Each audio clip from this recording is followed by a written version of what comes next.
Yes, ay ganito na lang po.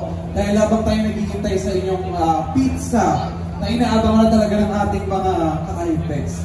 Let's na lang, parang talk about your products. Ito mga ginamit nating mga ube powder, ayan. Actually, natikman ko po yung white, ang sarap. Ano po yung, variant?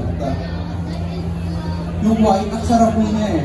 Para siyang, cream cheese. Ang isa na to is ube cream cheese. Ube cream cheese. Yun actually yung parang medyo distinct yung lasa niya, sarap. Pero yung ube, syempre, that's a classic. Pero ano po ba ang ating dito? Kung baga mga...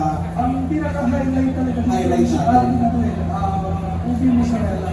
Ube mozzarella. Usually kasi mozzarella is talagang plain lang siya at saka usually galing talaga ako. At this time, dito tayo sa Pilipinas sa kakagawa na tayo ng mozzarella.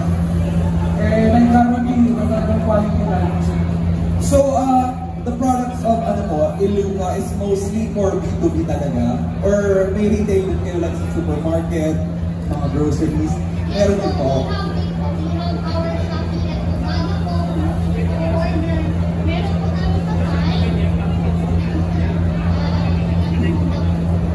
Ayun. So did you have an e-commerce platforms and e-commerce platforms?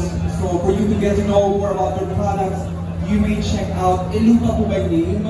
Iluka, just search for Iluka. Pero usually mga po doon, food service din. Meron kayo mga food service na products like you're catering to restaurants, mga entrepreneurs.